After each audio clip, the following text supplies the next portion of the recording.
ഞാൻ GS ബാച്ചിലും optional ബാച്ചിലും Nikhil സാറിൻ്റെ classes attend ചെയ്തിരുന്നു.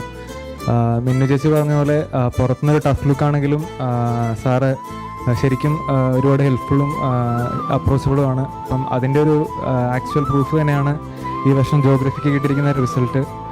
സാറിനും ഇതൊരു പ്രൗഡ് മൊമെൻ്റ് ആണെന്ന് ഞങ്ങൾ വിചാരിക്കുന്നു. കാരണം ഈ കിട്ടിയ 30 പേരിൽ 15 പേരോളം സാറിൻ്റെ പിള്ളേർ തന്നെയാണ്. ഒന്ന് ഒട്ടും പൊട്ടും തിരിയാതെ പ്രിലിമിനറിക്ക് മുമ്പേ ഓപ്ഷൻ ജോഗ്രഫിയിൽ നിന്ന് വച്ചും പോയി, ഒരു രക്ഷയില്ല.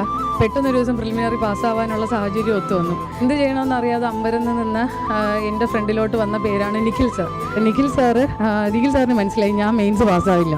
അപ്പോൾ സാറിന് എന്നോടുള്ള കരുണ തോന്നിയിട്ട് സാർ എന്താ ചെയ്തതെന്ന് വെച്ചാൽ, ഞാൻ പണ്ട് പലർക്കും പറഞ്ഞിട്ടുണ്ട്, സാറിൻ്റെ മെയിൻസ് എക്സാമിനേഷൻ ഹാളിൽ നിഖിൽ സാറാണ് എൻ്റെ കൂട്ടിന് വന്നത്.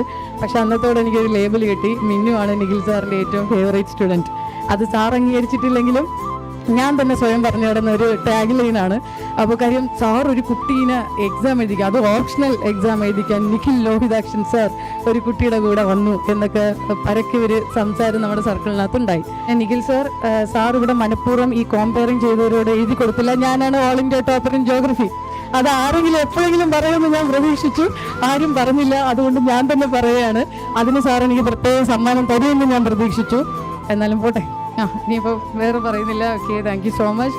ഐലേണുമായിട്ടുള്ള എൻ്റെ അസോസിയേഷൻ പറയുമ്പം ഞാൻ ഫസ്റ്റ് ജോയിൻ ചെയ്തത് എൻ്റെ ഓപ്ഷണൽ ജോഗ്രഫിയാണ്. ജോഗ്രഫി ഫൗണ്ടേഷൻ കോഴ്സിൽ ജോയിൻ ചെയ്തു. അങ്ങനെയാണ് ഞാൻ ഐലേണിൽ ഫസ്റ്റ് അസോസിയേറ്റ് ചെയ്യുന്നത്.